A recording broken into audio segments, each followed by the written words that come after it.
Hold on to your butt. Da-da-da. You were saying? Welcome to episode 85 of the Civil War Breakfast Club. Tonight I am joined by the guy who is not only the general manager of the Born Braves, but also the untapped hero for getting to over 2,000 beers while we were on vacation.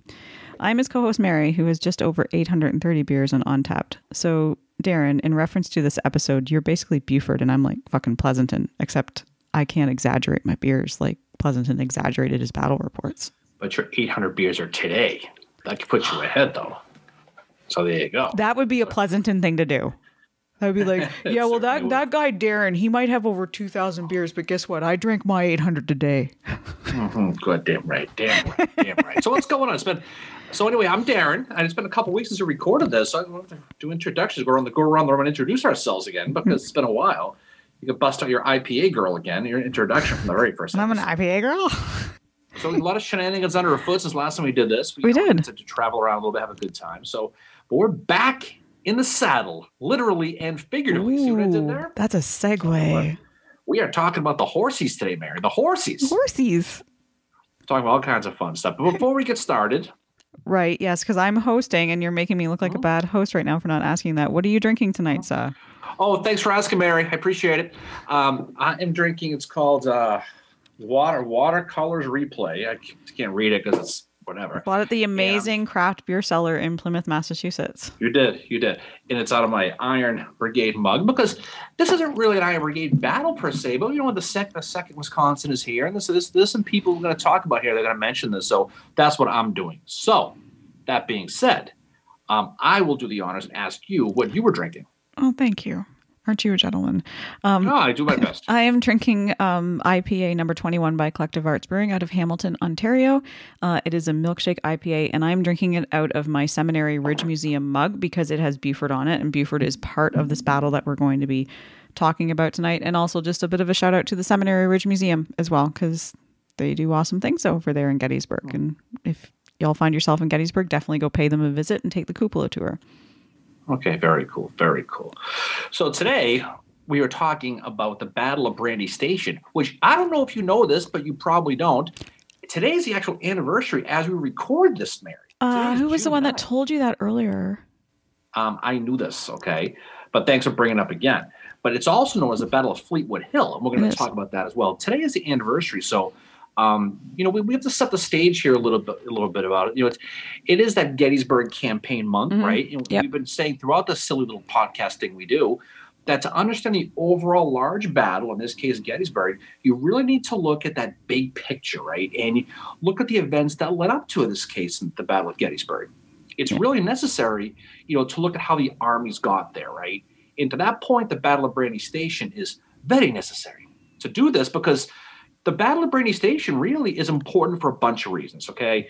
The most important one is it was a huge, and we'll talk about this, it is a huge psychological change of how the Confederate cavalry was perceived versus how the Union one was, right? Mm-hmm. And this would pay huge dividends for the Union and kind of remove that era of that invincibility away from the rebel horsemen, specifically that of Jeb Stuart, their commander. Yes, it would, and it's one of these ones that, as you say, like it, all these little battles leading to Gettysburg, like last year at this time, we recorded 2nd Winchester, which is basically, it's kind of like that gateway to Gettysburg. Without 2nd Winchester, you probably wouldn't have Gettysburg happen. In a way, Brandy Station is like that too. And we'll talk about that at the end. But yeah, this is the one where, going into this battle, like the Confederate cavalry clearly has the upper hand. Jeb Stuart leads them. He's done his ride around McClellan in 1862, basically humiliated them by doing that. And, Stuart's got this reputation, and it's a pretty good reputation that he's got. And I have a quote from none other than Oliver Otis Howard. That's who? Yeah, I know. Drink. He said, Jeb Stuart was cut out for a cavalry leader, in perfect health, but 32 years of age, full of vigor and enterprise, with his usual ideas in Virginia concerning state supremacy, Christian in thought and temperate by habit. No man could ride faster, endure more hardships, make a livelier charge, or be more hearty and cheerful while so engaged. A touch of vanity, which invited the smiles and applause of the fair maidens of Virginia, but added to the zest and ardor of Stuart's parades and achievements. And this is what Howard writes in his memoirs, and this is before the Battle of he's writing this in the lead up to the Battle of Brandy Station.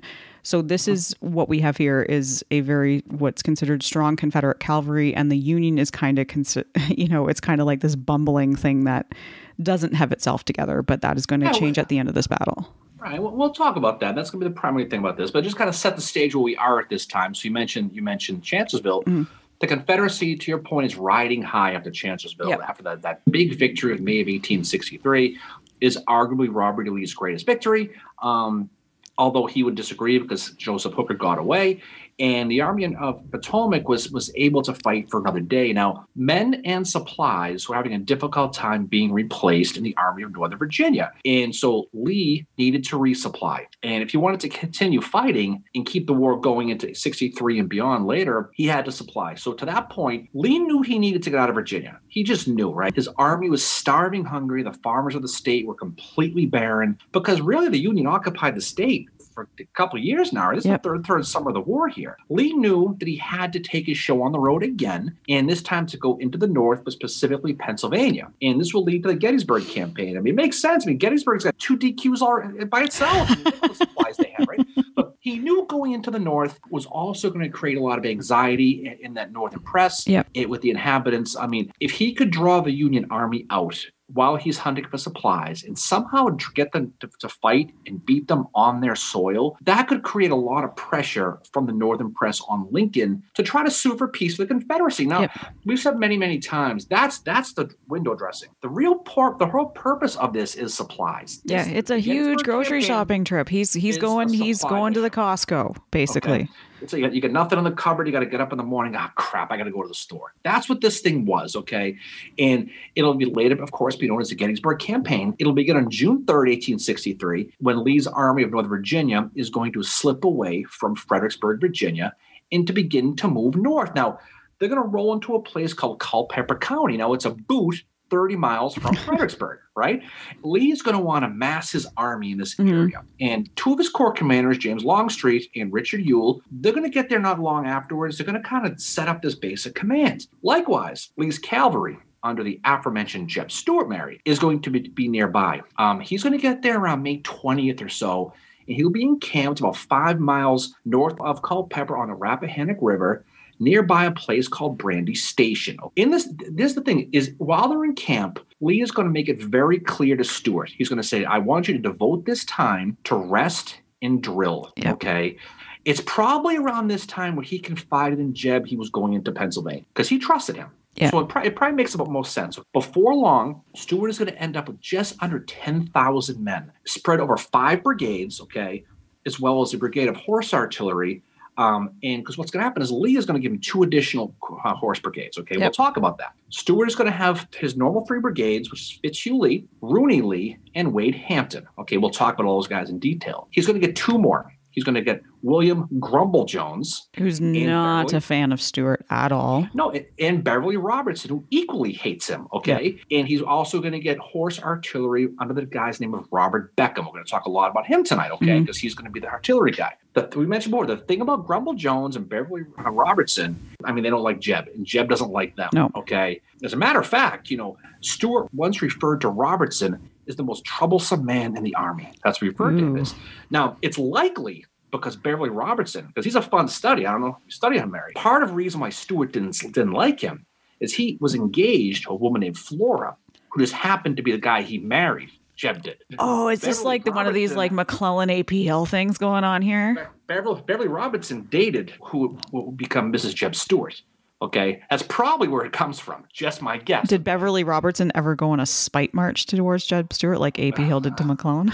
I don't know. When they get into camp with all these troopers, Jeb is going to take Lee's advice, and he's going to drill his men. Now, we're going to talk a lot about these big grand reviews they do, okay? On June 5th, Stuart is going to have the second of 3. He already had one earlier, but no one really talks about that. And he's going to conduct this big review of his cavalry at a place called Inlet Station, about 3 miles east of Culpeper, right? Now, this review had everything, okay? It had pageantry, full of regalia, the Rosewoods clown, just artillery fire. It had it all, okay? And just imagine what this thing must have been like. The troops are galloping at full speed, flashing their swords, the band's playing, John Bell Hood's division's there, they're clapping, watching them go. You can only imagine what this thing must have looked like.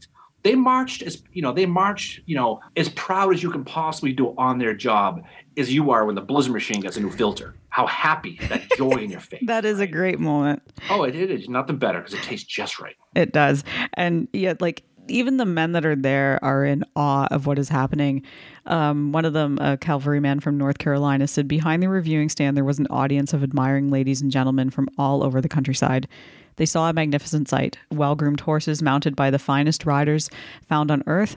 8,000 cavalry passed in review, first at a walk and then at a thundering gallop. They massed horse artillery and fired salutes. Another soldier from a Virginia regiment said it was one of the grandest sights I have ever beheld. It was quite the thing to see this grand review, and the fact that Stuart's doing it, and even though, like, the funny thing is Leah's been like, make sure you rest, and he's like, okay. I'm going to rest. Well, you hold a fucking grand review. Why? Well, it was part of it. He wanted to drill him, so it did play into the game plan. But Robert E. Lee didn't get to witness this one because he's back at his headquarters at the home of a widow named Sarah Freeman, and she called her house Eastern View. You know why? Because it faced the east. There you go. You should be a detective. Answer. Tell me about it, okay? Later, Jeb's going to get a message, and it's going to be from Lee. And he's gonna say he personally wants to inspect his cavalry. This will happen the next day. So this is going to be on June 8th now, okay? So Jeb is going to do the whole thing all over again. He's going to bring his men back to Inlet Station, this time for his third grand review, and this time under the eyes of Robert E. Lee. Looking how it's going. So early in the afternoon of the 8th, Lee is going to arrive. He's going to be riding Traveler. He's going to be with William Pendleton, his chief of artillery, as well as James Longstreet and Richard Ewell. And they're all going to sit up on some knoll, and they're going to watch this big show, right? You're just going to picture this Stuart in all his glory. Now the boss is watching, right? He's Stuart personally is riding high. I mean, he had the infantry experience at Chancellorsville. Now he's back on the horses again. He's going to take full advantage of his boss. Now, Jeb is going to line up all 22 of his regiments. Okay, they'll be spaced out and dressed by their rank. I mean, he said about 9,500 troops, about 750 officers in full regalia. And this is the height of Jeb's success, okay? I mean, you want to talk about a roll of quarters in your pocket. That's what Jeb Stuart had in this situation. Well, right? Captain William Blackford said that Stuart's command was at the zenith of its power at this time. I mean, no, it was. No, the thing about it, though, who gets caught up in the moment is Lee. Yeah. Lee is going to jump on Traveler, and he's going to ride up and down the cavalry lines. And all the troopers would be saluting, cheering, yelling. They said Lee himself was in a great mood. One of Stuart's troopers, he said afterwards, Lee made the blood tingle through the veins of every cavalryman. Ooh. Just imagine how that must have been, right? So they're all caught in this moment now, right? So they this is a great. Lee said himself it was a splendid sight. And when it was over, Lee's going to order Jeb. He's going to say, okay, the great show, but tomorrow what I want you to do is I want you to cross over Beverly's Ford, which is one of the fords over the Rappahannock, and a place called Welford's Ford, and we want you to screen Ewell's imminent movement into the Shenandoah Valley. Okay, that's what he's going to do, okay? Now, I know what you're thinking, Mary. Where the hell's the Union? Well, that's what I was just thinking is where's the Union? And what's going on with the Union? That's where we have to go back to June 7th, 1863, where Hooker sends orders to Pleasanton. Pleasanton is, he's an interesting guy. He's leading the Union cavalry at this point. And just a bit of background about him. So he's born in Washington, D.C. in 1824. His father is kind of a hero of the War of 1812 because he saved crucial documents in the National Archives from being destroyed by the British invaders of Washington. Not going to mention the country that they actually came from. Those British invaders, Canada. You were saying? Anyway, so he saved the original Declaration of Independence and the U.S. Constitution from being destroyed by them. Pleasanton graduates from West Point in 1844. He's commissioned a brevet second lieutenant in the 1st U.S. Dragoons, which at that time, that's the heavy cavalry that they have. So he's out west for a while. He goes to fight in the Mexican-American War. He receives a brevet promotion to first lieutenant for gallantry at Palo Alto and the Battle of Resaca de la Palma in 1846. By 1855, he's a captain. The beginning of the Civil War, he transfers to the 2nd U.S. Cavalry Regiment, and he's promoted to major in February of 1862. It is Lincoln who nominates him for promotion to Brigadier General Volunteers, which the Senate confirms his appointment. So September 2nd, 1862, Pleasanton is in charge of, he's division commander of cavalry. He ends up getting wounded at Antietam. I think like just a shell fragment kind of bounces off and hits him in the face or something like that. And he apparently, and this is something about Pleasanton, he gives really inflated claims of the battle, makes himself look a lot better than what he is. And he ends up getting himself promoted to lieutenant colonel in the regular army. Now, the one thing that he does at Chancellorsville is he exaggerates his performance. And he claimed to temporarily have halted Jackson, which in turn, he said, saved the 11th Corps from complete annihilation. Thank God he did that. Well, yeah, right? Well, and then Hooker doesn't help matters. He tells Lincoln that Pleasanton had saved the Union Army. So we're talking about a guy that's already got an inflated ego. He doesn't need like Hooker going to Lincoln being like, yeah, this dude, he saved the Union Army. Well, the thing about Pleasanton too, do you know anybody who's always wrong? Just always wrong. Okay. Oh, Present totally. Excluded. Okay. That's okay. That's who he was. Okay. Have you seen his picture? Like he looks like a guy. I look at his picture and I'm like, oh my God. But this is a guy who always seemed to make the wrong choice. He argued with his subordinates. He's the guy who told Washington there was no Rebs in the Valley the same day Milroy was getting spanked at Second Winchester. So he's just wrong. He's that guy who's always wrong. But he blames other people. Yeah, and we'll talk more about him in a little bit. But he's somebody, suffice to say, his subordinates, and we're going to talk about them in detail, Greg and Buford, they don't respect him. They don't like him. They think he's incompetent. He is one of the more underrated incompetents in the American Civil War on the Union side. And you could pick out. He's one who doesn't get enough credit on the downside. How he became in charge of the cavalry. I mean, I see it now. You know, it's like Lincoln's promoting him, and then Hooker's going like, "Oh yeah, he saved the army at Chancellorsville," right? Like, no wonder. But on June 7th, 1863, Hooker is going to send orders to Pleasanton. And he tells Pleasanton basically, okay, use all your mounted units, cross the Rappahannock at Beverly and Kelly's fords. And these are two fords that have been used quite heavily during the Civil War for crossing. Well, don't forget before you get to that point, though, you know, the reason why they did all that is because on the 5th of June, we talked about that first review. Okay, the Union heard it. So the Union cavalry is this pomp and circumstance going on. John Buford and his 2 cavalry divisions are not far away across the Rappahannock River. Now, Buford is going to send that message to Joseph Hooker on the 6th. He's going to say, I've received info, which I consider reliable, that all available cavalry of the Confederacy is in Culpeper County, and I feel Jeb Stuart is going to raid. And Buford and his men, they hear this big review, okay? Specifically the artillery on the 5th. They hear that. And Buford says, I suppose it's a salute, as I was told Stuart was to have that day an inspection of his whole force.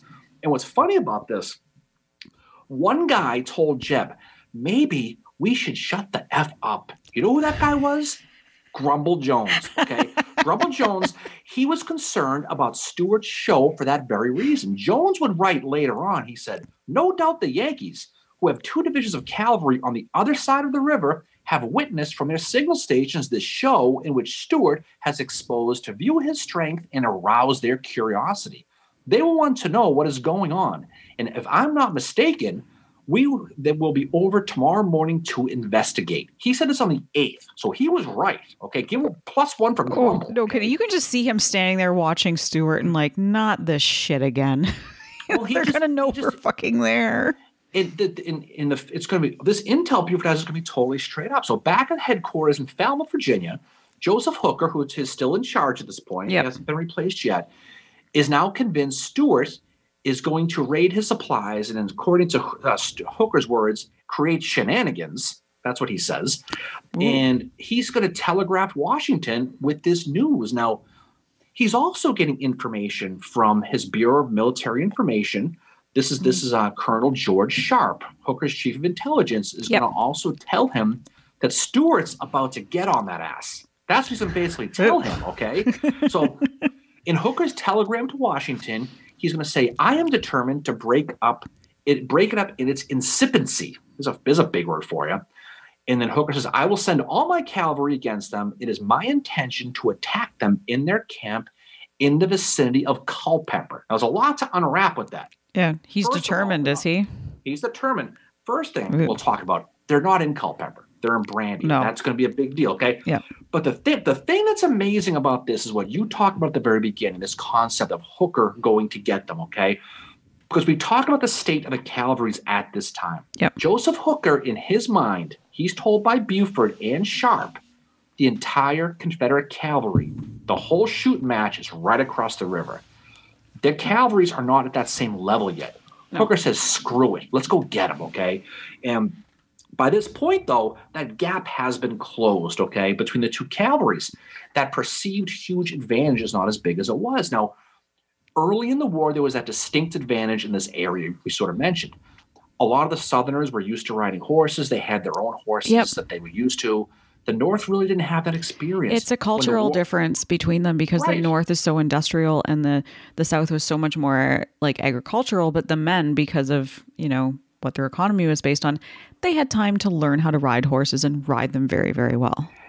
And then when the war happened, most of the better cavalry commanders went to the South.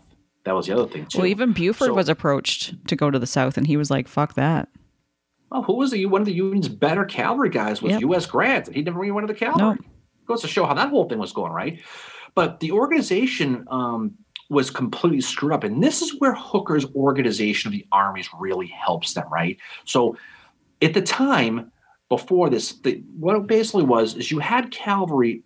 They were under regiments and they were attached to infantry at this point. Okay? Mm-hmm. They were primarily used as scout, as couriers. And because they were put in regiments, putting them together to raid was pretty much impossible, right? Stuart was the opposite. He was his cavalry in large-scale raids that disrupt supply lines and just make shit happen. But fortunately for the Union, this Hooker's organization that he changed really benefited the cavalry because what he did, better training. He got rid of the real shitty officers. He got rid of them all, right? We talked about this when we did Fredericksburg a little bit, right? But he put the cavalry into corps, okay? He had them set up with corps. And he had some success initially. I mean, George Stoneman shit himself at Chancellorsville. That didn't work. But for the most part, great way to put it. He had some success. But needless to say, Hooker's decision to attack Stuart had balls, okay? Because this was their, right? It did. And this is one aspect that is completely ignored by the Gettysburg folks who study Gettysburg Campaign, is how much the risk was of him doing this. It was. So, but Hooker's not stupid, though. He's not. No. He's not going to send cavalry mano a mano. What he's going to do is he's going to send them with infantry. And he's not just going to send some random corps. He's going to create an all-star team. He's going to pick 3,000 hand-picked infantry from a whole bunch of spread throughout the corps. When we talk about these regimental numbers later, you'll see 2nd Corps, 11th Corps, 3rd. They're just mixed up in what they are. He was bold, but he wasn't stupid. He knew that he couldn't win a straight-up battle, but he thought he could even the odds if he sent not only his infantry, but his absolute A-team infantry. And that's what he did. Yep, exactly. And you're absolutely right. He chooses kind of this all-star team to go in and get them, and I think that shows Hooker's talent as a leader, as knowing his men, as being able to do something like that. And I sometimes wonder if he's trying to kind of redeem himself from Chancellorsville at this point too. But what the plan was it's a two-pronged approach. So Buford is going to cross at Beverly's Ford, 2 miles northeast of Brandy Station. Greg, Run DMG as you like to call him, crosses at Kelly's Ford, which is 6 miles downstream to the southeast. But this is where Pleasanton, he's assuming he's going to catch Stuart in a double envelopment, surprise him, outnumber him, and therefore defeat him. This is one of these plans that it's like Fredericksburg. It is perfect on paper. It looks great, but if you don't have an exact awareness of where your enemy is, it might not go as you plan. No. And that's the thing, is Pleasanton does not know where Stuart is. And he's also assuming that his own force is larger than what Stuart has. But as we're going to see, this is one where it's like mutual surprise on either side. Right. So here's the plan. The plan goes. Okay. So on the infantry side, finish up with the infantry for a second. Okay. He's going to have 2 brigades. Mm-hmm. First brigade is going to be led by Adelbert Ames. We've talked about him 11th Corps. That angry disciplinarian from Maine who everybody hated. Everybody hates Adelbert, right? And he's going to command some regiments that are going to be very familiar to the Gettysburg folks. The 86th New York, okay, the 124th New York, the Orange Blossoms, okay, who will be more famous for what they do with the triangular fields in Gettysburg a few months later or so. The 2nd Massachusetts, the Mudge people, and the 33rd Mass, as well as the 3rd Wisconsin, okay? His other infantry brigade is going to be run by a New Yorker, a lesser-known guy named David Russell. He's going to command the 2nd, 7th Wisconsin, the 56th, 81st, and 119th PA, as well as the 5th and 6th New Hampshire. Edward Cross's guys, okay? So you're going to have, these are really good regiments. Now, Hooker's plan, you kind of hinted at, is basically, in a nutshell, this. And you mentioned before, it's a good plan. John Buford, his 1st Cavalry Division, because he's in charge of the 1st Cavalry, is going to cross the Rappahannock at Beverly's Ford and move towards Brandy Station, okay? He'll be accompanied by Ames's infantry brigade, those guys we just mentioned, as well as the horse artillery of the 1st, 2nd, and 4th U.S., okay? It's a pretty good team, okay? Alfred Pleasanton, okay, is going to be joining them. He's going to be with them as well, okay, with this Buford entourage. Yep. Now, the plan is when they get to Brandy Station, Buford is going to connect with David McMurtry Gregg's 3rd Cavalry Division, who is going to get there by crossing, like you said, Kelly's Ford with David Russell's infantry. Those other guys I mentioned, right? He's also going to have a 2nd Cavalry Division commanded by a guy named Alfred Dufy. Okay, he's a French guy who's also going to cross Kelly's Ford and ride up to the town called Stevensburg. So he's going to protect Buford and Gregg's left flank, okay, as they proceeded to Culpeper together, where they expected to meet Jebb's cavalry.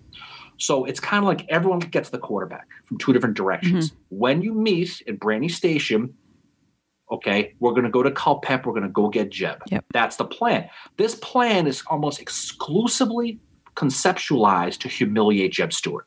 Okay, that's the whole point of it.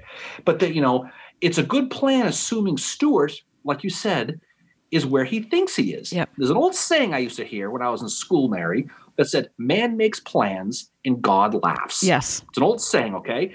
And this is going to prove true because Stuart is not going to be at Culpeper, okay? He's going to be at Brandy Station. He's going to be at that meeting point, okay? To where they're both going to get there from separate directions, okay? This is going to result in the largest cavalry battle ever fought in North America, which is going to be pure and utter chaos. This is going to be, of course, the Battle of Brandy Station, and that's what we're going to be talking about in detail. Yep. And that is our lead up to the Battle of Brandy Station. And so that brings us to June 8th, which you've already talked about the review. But the night of June 8th, leading into June 9th, the Union is going to pass a very uncomfortable night since they can light no fires and they eat their rations cold. And Buford's men are basically having to sleep with the reins of their horses looped around their wrists because they could be asked to go at any time. And that's what leads us into the beginning of this Battle of Brandy Station. So the day begins early for the Union soldiers, 2 a.m. There's whispered orders that go out, and these men are mounting their horses. They keep their horses saddled at night just so it's easy for them to get up and go in the morning. And by 4 a.m., they are ready to go and cross the Rappahannock in very dense fog. There's always fog. There's always fog at these battles when they're crossing. It makes it seem so eerie. I think back to the sunrise that we just saw at Gettysburg, where we saw that all that fog, and so they are going to cross at Beverly's Ford at around 4:30 in the morning. About 4:30 in the morning, as you like to call it, call me maybe time. Okay. Only if I've been at the mine. That's, oh God. The 1st Brigade, okay, is this is cavalry we're talking about now. The 1st Cavalry Brigade is under a guy named Benjamin Davis. Okay, he's an Alabaman of all things, Mary, who stayed with the Union. Yeah, okay? You don't hear a lot of the Alabama. He's actually he was actually good friends with Buford. That's why he was there. And they're going to move towards Beverly's Ford, and Davis's lead regiment is the 8th New York Cavalry under the command of Edmund Pope. Okay, they're going to have to move very, very quiet. Okay, they're going to have to move across because it's dark, because they know that there are rebel vedettes right across the ford, and they know it.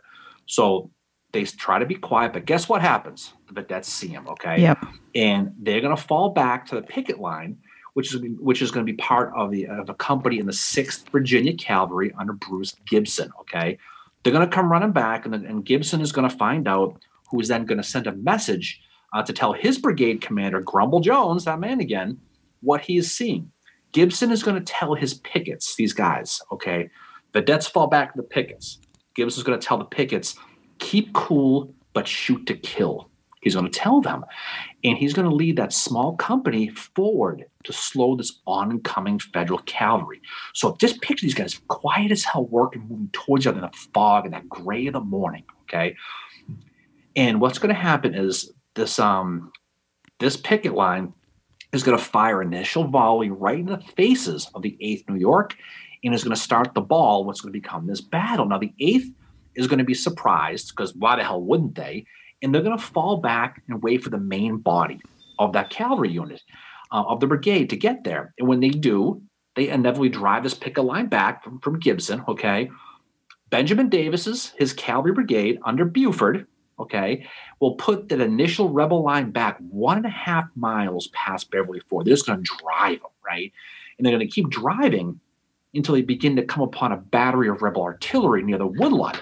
These guys are still sleeping, okay, when they all get there. So the Rebs are still in bivouac, meaning they're still in their feety pajamas. Cape Cod phrase, okay, is what that Civil War phrase, what that means, okay? Feety pajamas. And then they hear Buford's men coming, and they wake up, and it's 600 surprise rebels jumping out of their beds all at the same time, running for their nearby horses. Now, the guy in charge of that artillery I mentioned is a guy named Captain James Hunt, okay? He's a commander of the South Carolina Washington Artillery. He's going to roll out a gun. He's just start firing away at these advancing Union cavalry with canister, okay? Now, eventually, he'll get 2 guns up there, and he's going to basically be firing to buy time for everyone to get up and get active, right? At this point, that rebel cavalry is going to begin to arrive, okay, for those Confederates. Both literally and figuratively, the cavalry is going to arrive. This is going to be the 6th Virginia, under a guy named Cabell Florney, okay? He'll have 150 horsemen are going to show up. Now, a lot of these guys didn't have time to put saddles on their horses. They're riding bareback.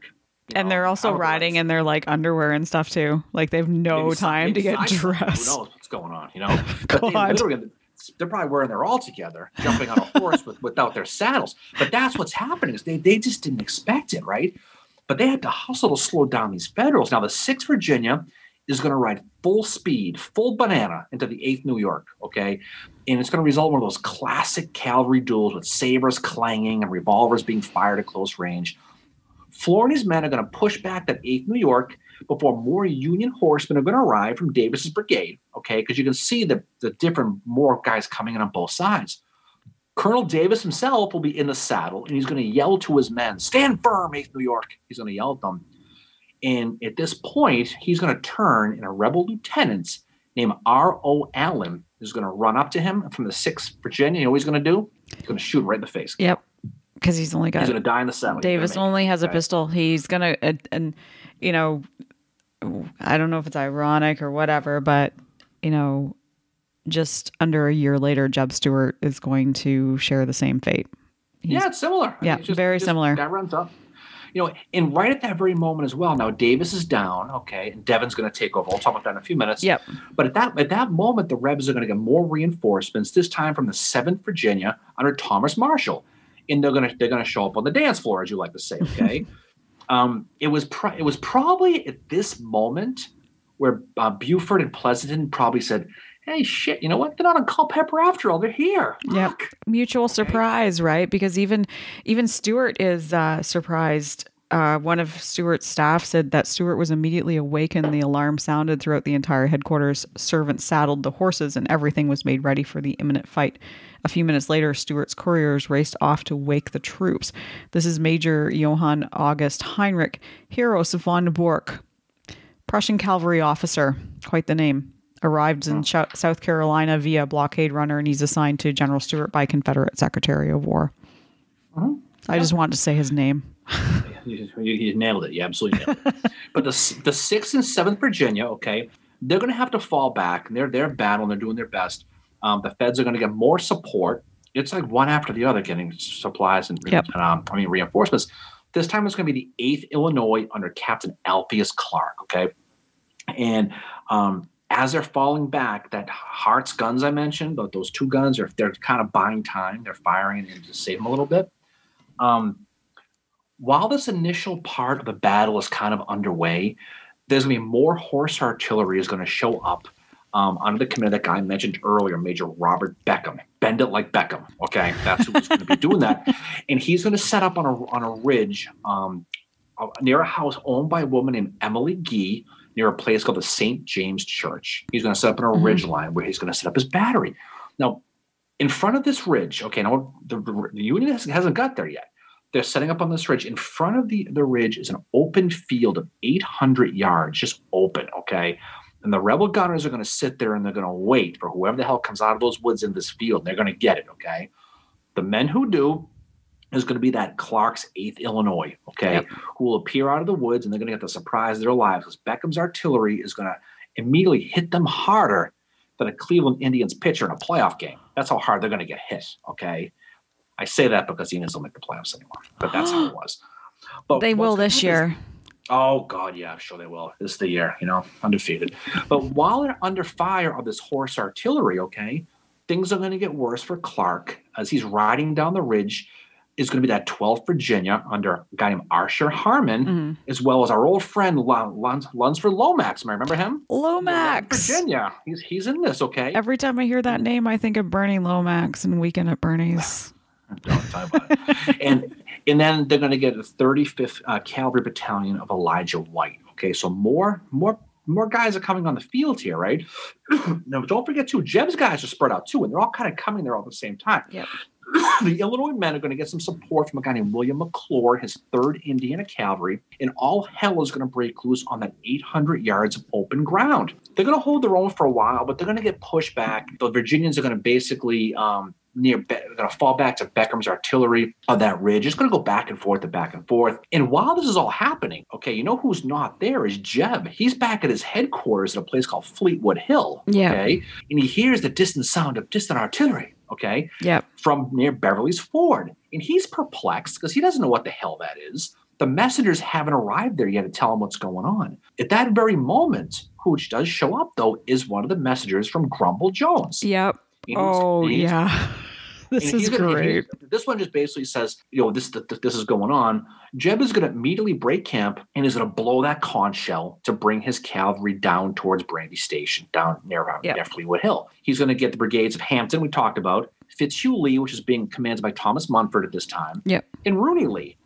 He's going to give them all instructions to haul ass to the sound of the guns. Just get here. And that's what one of the Confederate cavalry that was part of that got the orders to haul ass. He said on June 9th, around 3:30 in the morning, we were suddenly roused from our slumber by couriers racing up excitedly. We'd been sleeping in our tent, partially dressed as usual. They reported our pickets at the Rappahannock had been surprised. He's going to order Beverly Robertson, his old fun lover there, Flora's ex, Bev, to head to Kelly's Ford, because he's going to send him to guard Kelly's Ford, because he hears everything is coming with Beverly's Ford, but he says, go to Kelly's Ford and just guard that, which he's going to do. It's obvious now that this battle was going to happen in this area, on Jeb's side now too. It was game on, is what it was at this point. Now, Buford is he's seen the cavalry go, but he knows his ace in the hole is this infantry. So he's going to call the bullpen, and he's going to bring up Adelbert Ames's infantry, okay? Yeah. Ames is going to immediately, probably swore a little bit, but he finally did it. He's going to bring up that 124th New York, that Orange Blossom Regiment from Orange County, New York, right? And they're going to be under command at this time, not by Augustus Van Horn Ellis, but by a guy named Francis Cummins. Okay, that's who's going to be in charge at this point. They were in position in the woods on the west side of the Beverly's Ford Road. The 86th New York, under a guy named Jacob Lansing, is going to take the spot where? On the right side of Beverly's Ford Road, okay? Most of that 1st Cavalry under Davis, now he's dead, is going to be set up to the left of the 86th Infantry. So they're setting up a line, okay? Once they're in position, Buford's going to order the 6th Pennsylvania, okay, this is part of Charles Whiting's reserve cavalry now, to charge across that open field in towards those rebel guns at St. James's Church and Emily Gee's house, okay? Poor Emily. This is going on right in her house, okay? An officer in that charge is going to say, "We dashed at them, yelling like demons. Grape and canister were poured into our left flank and a storm of rebel bullets in our front." So you can just imagine what the hell they're dealing with right at the guns, right? Exactly. There was, from the Confederate perspective, Charles Phelps, he's a Southern horse artillerist. He said, "I had a fine opportunity witnessing some fine cavalry fighting. Our men charged them into the woods, but they were met by 2 brigades of infantry and had to fall back. Then the Yanks charged our cavalry. I thought at one time I was gone, the fighting being so general we couldn't use our pieces." Captain John Hart of the 6th Pennsylvania said, "Never rode troopers more gallantly, as under a shell of fire and shrapnel and finally of canister. They dashed up to the very muzzles, then through and beyond our guns, passing between Hampton's left and Jones's right." I mean, just got to imagine the bravery of these guys, right? Oh, it's crazy. But the 6th Pennsylvania is completely outnumbered. Okay, first of all, they're going to have their sabers and pistols going. They're going to charge that battery while being attacked by the 35th, 11th, and 12th Virginia and the friggin' guns, right? The battle got more intense. The Pennsylvania men are going to get supported, though, by the 6th U.S. Cavalry, and it's going to be absolute pandemonium right in front of Beckham's guns. Just friggin' imagine, it's crazy. Right? And Buford will credit the 6th PA with stabilizing his left with what they did. Oh, absolutely. One of the rebels who was at the guns, he talked about this moment in this battle right in front of his face. He writes, "Hundreds of glittering sabers instantly leaped from their scabbards that gleamed and flashed in the morning sun and then clashed with that metallic ring searching for human blood, while hundreds of little puffs of white smoke gracefully rose in the balmy June air from discharging pistols." Sounds like a morning in Goderich. But regardless, Saturday morning.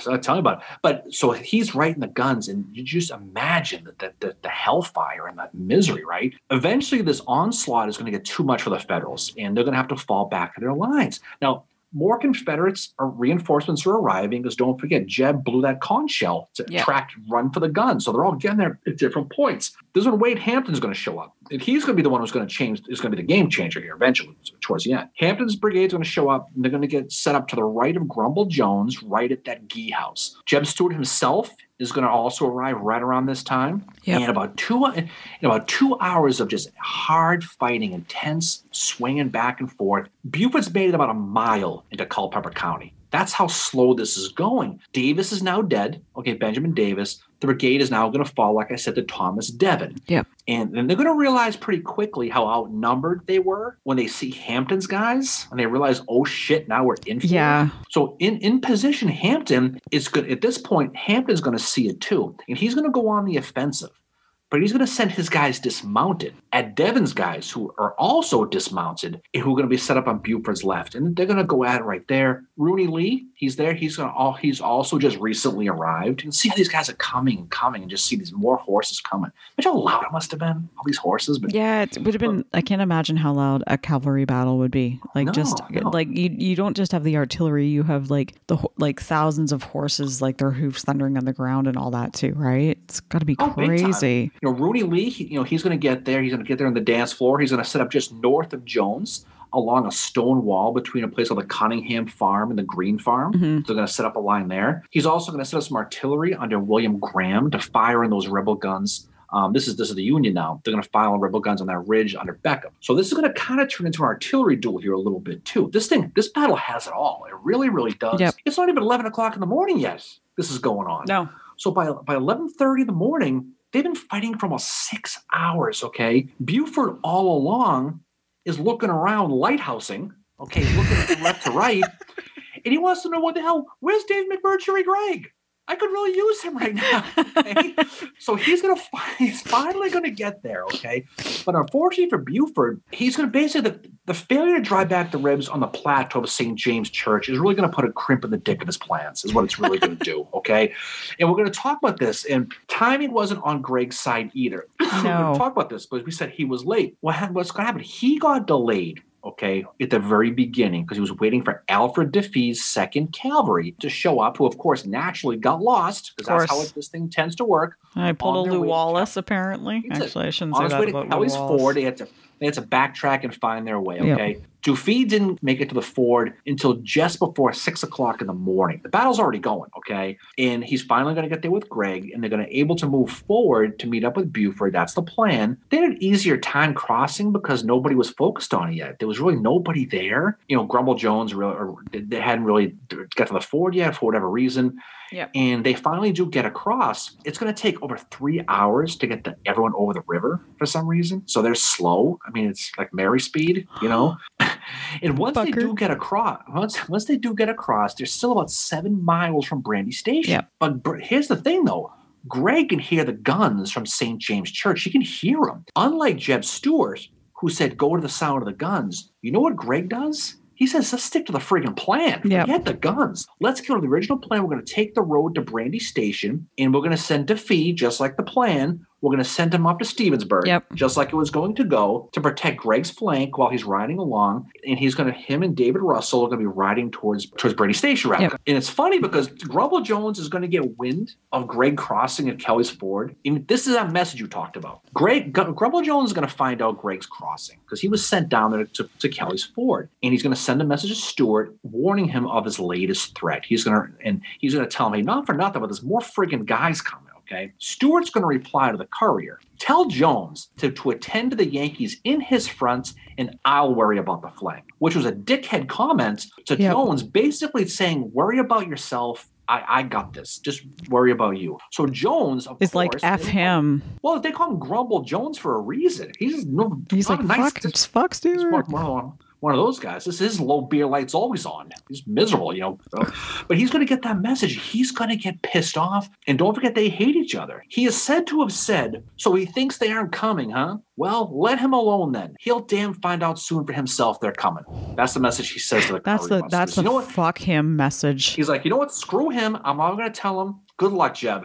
And the horse you rode it on, literally. Yeah. That's what he's going to say to him, okay? Defee's 2nd Division is approaching Stevensburg, just like is ordered, around 11:30 in the morning, led by the 6th Ohio under Benjamin Stanhope, okay? He's told by Defee to hold the town, but retreat slowly if he can't hold it. Yeah. Whatever the hell that means. He's going to send some skirmishers ahead of the 1st Massachusetts Cavalry. Soon later, the Rebs are going to begin to approach from the north, because they're all coming.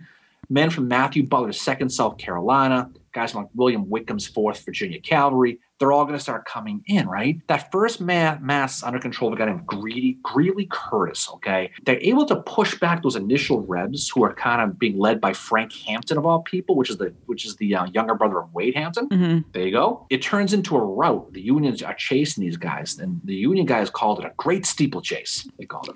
Yeah, right? That was amazing, that quote. But Butler's 2nd South Carolina is going to make one final stand and try to knock back Butler. They will. Butler is actually going to lose a foot in the process. He's going to get hit with a foot for whatever reason. Defee is going to be ready to attack again when he gets a message from a courier now and tells him, get your ass to join Greg's 3rd Division on the road to Brandy Station ASAFP. Mm-hmm. Okay, that's what he's going to tell him. Because the battle's on. They're like, you know what? We got to get you to Brandy Station. This is where the action is. So back at that plateau where the St. James Church is, okay, Buford is going to come to the reality that he ain't going to be able to take this ridge. No. It ain't going to happen. No. He knows he can't. No, he's kind of like, and he tells Pleasanton, I can't do any more than what I've done. He's been remaining on the defensive since Pleasanton had actually been considering withdrawing since shortly after noon. Mm-hmm. But finally, Buford has to say to him, like, no more. Like, we can't do this. He knows the plan isn't going to work, so he's going to try to cobble together one more thing. Mm-hmm. Okay, he's going to basically try to create a new. This is Buford now. Okay, it goes to show how Pleasanton's looked at. Buford's calling the shots at the situation, right? Yep. He's going to try to move half of his force around to hit Stuart's left flank. He's like, that's the best I can do. David McMurtry Gregg, okay, is going to now begin his own fight near Stuart's headquarters at Fleetwood Hill near Brandy Station. Yep. As soon as Jeb could get another message, Jeb's going to get another message, okay? This time it's going to be from one of his aides named Major McClellan to warn him of Gregg's arrival, okay? This is all going on kind of simultaneously. That's why this is kind of a confusing battle. It is. But at the foot of Fleetwood Hill was a single gun. It was a Napoleon under the command of John Carter, we mentioned, who was part of Roger Chewa's Virginia battery. Now, Carter is going to place the gun on the top of the hill, and he's going to fire on Gregg's approaching horsemen. And as soon as he fires, it slows Gregg down because now they got to deploy. They got to go into battle formation. It's very similar to the beginning of Knox on Ridge at Gettysburg. One shot with the Confederates 2 hours. It was very similar, but in reverse, right? By doing so, Carter is going to buy time that it took, because Gregg had to set up. Now, moments later, another courier is going to get to Jeb, okay? These guys like their couriers, with a message saying, hey, guess what? The Yankees are at Brandy Station. And so, Stuart's going to order the brigades of Grumble Jones and Wade Hampton to Brandy now. Yep. Okay? And so Gregg is continuing to assault Fleetwood Hill with Percy Wyndham's 2nd Brigade, men from Pennsylvania, Maryland, New York, guys like that. McClellan, he's there. He knows he needs help, especially when Carter's gun inevitably has to withdraw. It's one gun, right? Yep. He's going to get help from the 12th Virginia, who rode full speed again, this time into the 1st New Jersey, okay? And it's going to lead to, again, that close-range, saber-clanging cavalry fight, right? Mm-hmm. Wyndham's men are going to get the upper hand again versus those 12 Virginia guys. And they're going to be joined by the 35th Virginia again, who seemingly is everywhere. Okay, they are. And they're gonna drive those Union guys back, right? Now you mentioned before Major Harold von Bork. Your guy, God, I can't believe I managed to say his name correctly. He did it well. So he's talking about how at the heights of Brandy, where the headquarters was, they could see the Yankees. So he's just fun to get his name in there, right? But at this point, it looks like a rout, okay? And now Flority's men are going to return again. These are the troopers from that 6th Virginia from the very beginning. Yep. They're going to come back, Flority Part 2, the search for Curly's gold. Okay? They're back now, okay? And they've been fighting at St. James Church all this time. Now they're coming back to fight back here. And those troopers, they're going to fight against those 1st New Jersey guys. These are Virgil Broderick's guys, okay? And they fight so hard. The 1st New Jersey is going to lose their battle flag 3 times. Oh, my God. What's going to happen? They're going to recover it. Guess how many times? 3 times. They're going to lose it 3 times. They're going to get it 3 times, okay? Broderick himself is going to be killed in this aspect of it all. Now, the battle at this point is kind of all centered on this Fleetwood Hill now, okay? It's kind of all concentrating there. The Feds are going to set up a battery under Joseph Martin's, the New York Light Artillery. Mm-hmm. And the guns are going to finally push back Flority's, those 6 Virginia guys. They're going to drive them back towards that hill again. And this is going to go on and on and on. Martin did eventually have to fall back himself after 3 of his guns were basically lost. He lost, when it was all said and done, out of his 36 artillerists, only 6 unscathed. He lost most of his horses to this artillery guy. When Martin does bail, the Rebs are going to replace those 2 batteries on Fleetwood Hill, and they're going to begin to fire away at the Yankees now. And this is when the numbers are really starting to take control of this, right? Gregg is going to order now his new commander of his 1st Brigade, our old friend Judson Kilpatrick of all people. Here comes Kilpatrick. I love this part of the battle. Now, the thing about Kilpatrick is he's fresh. He hasn't fought yet. Okay? Yeah, and he's excited. And, one of Kilpatrick's men in the 10th New York Cavalry, he's going to say, the rebel line that swept down on us came us in splendid order. What followed was indescribable, clashing and slashing, banging and yelling. Okay, so there you go. And so the line that he was talking about that came bearing down on them, this is going to be that counterattack by Wade Hampton's Cobb's Legion, okay? Those Georgians under Pierce M.B. Young. That's who's going to be coming down on these guys, right? They're going to hit the 10th New York very, very hard, drive them back. Hampton's men, primarily that 1st South Carolina Cavalry, is able to drive another one of Kilpatrick's regiments, the 2nd New York, back. in a Union, and they're going to get around that Union flank. When they get around the Union flank, that's kind of the writing on the wall. This whole thing's almost over. Yep. Seeing this, Kilpatrick is going to go to his go-to regiment, okay? Yeah. And this is the fabulous 1st Maine, those hard-fighting, lumberjacking fishermen from Maine under Calvin Doughty, okay? This is amazing. Now, the 1st Maine was, you don't hear a lot about the 1st Maine. You just don't. But they were one of the elite cavalry regiments in the United States Army, okay? They just were. They are going to charge that 6th Virginia, and they're going to temporarily stabilize the field pretty much themselves. But the problem was, like I mentioned before, Gregg had his flank turned, okay? So no matter what the Maine guys were going to do, the jig was kind of up. Mm-hmm. And what happens is they were all forced to retreat from Fleetwood Hill at this point. And once they did that, Hampton's guys are going to secure the heights, and they're going to have the high ground. Buford pretty much at this time was kind of having some success fighting there against guys like Rooney Lee and Pleasanton. Yep. Was basically wanting him to play defense at this time, but Buford is like, no. What he sees, there's a wall, okay, and behind the wall is the 10th Virginia Cavalry. Buford sees them and he wants to attack. He doesn't have the authority over the infantry, so he basically asked Charles Mudge's 2nd Massachusetts and Martin Flood's 3rd Wisconsin, hey, if you guys aren't doing anything, you want to go charge those guys? I can't tell you to. If you want to, knock yourselves out. And they did, because they said that Buford had such a businesslike manner and they really respected him that they were going to do it, which I think is a testament to Buford's leadership skills. They tried, but it was a bad idea. Genes. They got pushed back pretty quick. They really, really did. Buford has one last ditched effort to try to salvage this thing. He's going to send his 2nd U.S. Cavalry under Wesley Merritt. Okay, we hear about him later in the Gettysburg Campaign to try to take out those Rebs behind that wall. That 10th Virginia Cavalry, right? They have some success, but the Rebs counterattack and they fell back. The Union guys fall back to their lines. By then, they've been fighting all day. They're just about out of gas. Buford claimed that after the battle, they made it to the heights and they could see Brandy Station. But then at the peak of it, they got attacked by Hampton. They got driven back, which is probably not true. But what's funny is, speaking of Wesley Merritt's story, so Wesley Merritt, hear these fantastic stories in these battles. He's going to be riding along with one of his aides, and they're going to stumble into a bunch of Confederate officers. They're going to ride right into him. Merritt's quick thinking. He pretends to be a Reb, and his aide is his captive. I got me a Yankee. Right? The aide's probably like, fuck, what? And unfortunately, one of the Confederate officers is Rooney Lee, who knows Merritt. And he's like, I know you. He pulls his sword out and swings Merritt's head, knocks his hat off. Oh, this is right. Yeah, it takes his hat off. Right? This is where he nearly loses his head. Fuck you, dude.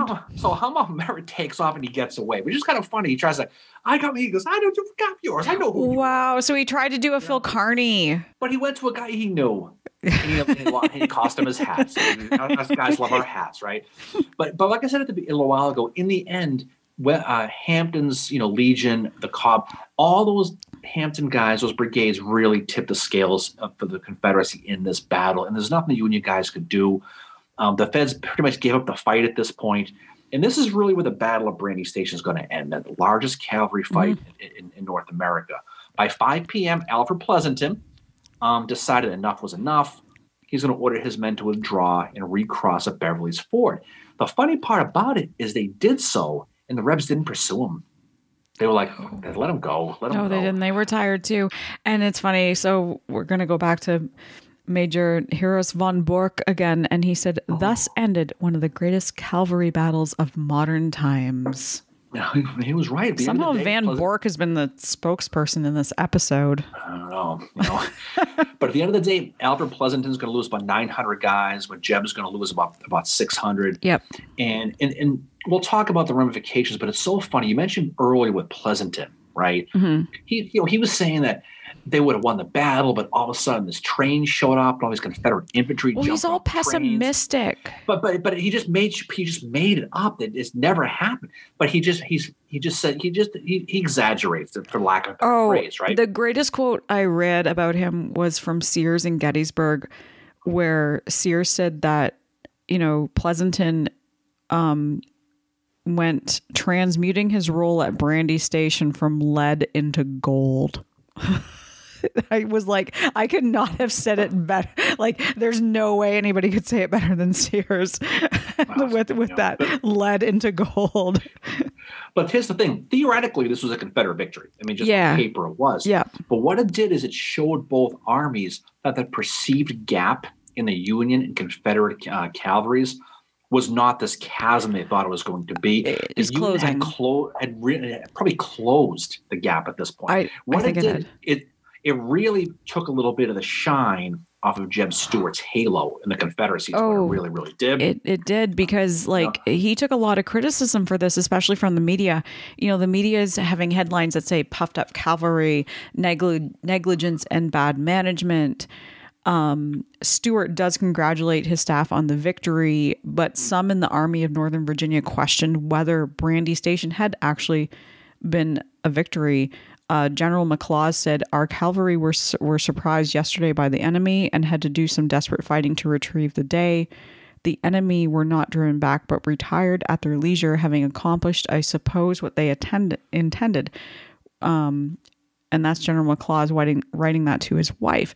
I mean, the Union does not. I mean, Pleasanton fails in what he's supposed to do in his orders from Hooker, but I think McLaws is right somewhat in that. You know, the Confederates are surprised, and the Union are starting to hold their own as a cavalry finally. But you know what though? Not only do they know it, but the Confederates units. Remember McClellan I talked about? He's got a really good quote. He's going to write right after the battle. Up to this time, confessedly inferior to the Southern horsemen, they gained, the Union, on this day the confidence in themselves, in their commanders, which enabled them to contest so fiercely the subsequent battlefields. Okay, Charles Smith, the guy from the 1st Maine we mentioned earlier, he wrote 1885 about this battle. He says, and this is when they're talking about the importance of Brandy Station. Okay, a higher value attaches to Brandy Station. The rebel cavalry had been in the ascendancy, but Brandy Station broke its spirit. It lost its prestige there and never regained it afterwards. It was the beginning of the end of the war. That's how important these guys felt at the time. Mm-hmm. But not only that, it was the first battle that would prove to be that Gettysburg Campaign. Now, when we talk about these later battles, the cavalry, East Cavalry Field, you want to talk about the retreat. Yeah. The reason why the Union had success, in East Cavalry Field with Custer and all these guys, was because of what happened in Brandy, because they knew they could swing. It's like you're a football team and you're playing a big favor, and you lose, but you lose by that much. Exactly. You know something? We can play with these guys. Yeah. And that's what it was. And it taught them that they could do it. But not only that, what it did though, it really showed the people who fought at Brandy Station. It showed how important it was. Now, and don't forget too, they look at Brandy Station is Gettysburg, the whole thing, right? When it came time after the war for the 6th Pennsylvania to dedicate their monument at the battlefield of Gettysburg, this is afterwards. Yep. Colonel Newhall, he's going to address the crowd at this monument. He's going to write, "From my point of view, the field of Gettysburg is far wider than in which is enclosed in this beautiful landscape about us. And while Gettysburg is generally thought of as a struggle that began on July 1st, the fact will someday be fully recognized that it is the beginning many miles from here, Beverly's Ford, then that Gettysburg was inaugurated." So this is saying is people, and let's be honest, people overhype Gettysburg. They just do. Yeah.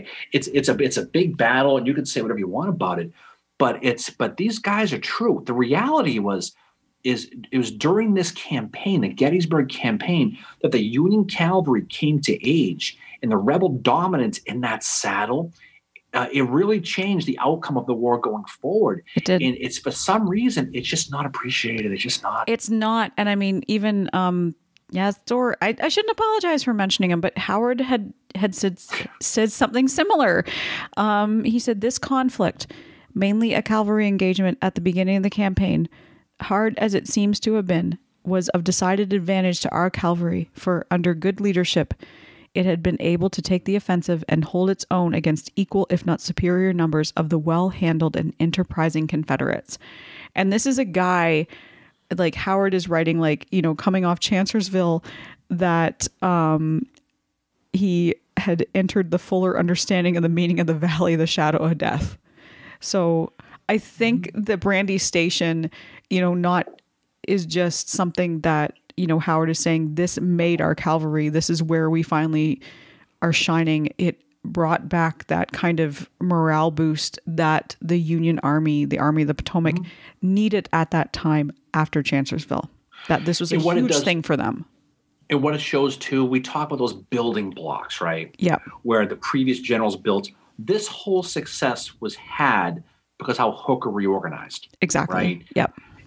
He reorganized. Stoneman did his thing at Chancellorsville. Didn't do very well with that, but it was an effort to do a raid. By putting them into corps, it allowed them to get better trained, better officers. So when the time came, Hooker felt he was confident enough, albeit by taking some 3,000 infantry guys anyway, that he could send his horsemen at Jeb Stuart at the height of his success. Yep. And he pulled it off for the most part. He did. Yep. And what comes later with going forward with the rest of the campaign and beyond, it gave him that confidence. So when Buford goes to Gettysburg, he's able to get good intel. He's able to fight with confidence. And what it did is it showed them that perceived, that fatal flaw in the Union Army, which is the cavalry, was no longer a fatal flaw, that they were equal to. And then eventually in some battles, they're going to get the upper hands on. They are. So again, Brandy Station is a battle that needs to be studied as part of the Gettysburg Campaign, because if you really want to understand Gettysburg, especially the East Cavalry Field part of it, in the horse part of it at the beginning, even the confidence of like an Elon Farnsworth type situation, you have to understand Brandy Station, because that's where they got their confidence. That's where they got their chops. Yeah. So I think it's a good discussion. We could probably drop it here, I think. And kind of move on from it. But I think it's a good lesson that the Union Army, we've talked before, they learned with every step along the way. And as much as you want to have fun with the Hookers and the McClellans and the Burnsides, every one of them built a little bit more to that foundation that became that Army of the Potomac. And so as the war continued, you had more men, more material, you had all that. But now you had skills that were equal to, and who they probably never, ever suspected they could match the horsemen of the South. Exactly. But they sure they could. And that's why some of these quotes talk about the war being over. That was the one advantage the Confederacy had, and the Union got them on it. And that was pretty much the end of the deal. So exactly. And that's what basically Howard's quote is saying, is that, they held their own. This cavalry held their own. And the one thing that you have to remember in this is too, that General George Gordon Meade is going to inherit this Army of the Potomac, including the cavalry, which is going to win Gettysburg. And that is because of what Joseph Hooker has done as well. You have to keep that in mind. And that's why Hooker is one of the men who is named as one of the victors of Gettysburg. Yep. Because of his organization and like his, how he was able to put together this all-star team, with infantry, selecting certain brigades that he thought are going to shine in this battle that will become Brandy Station. And I think this is Battle of Brandy Station. Pleasanton is, I'm like, why are you in charge of the cavalry?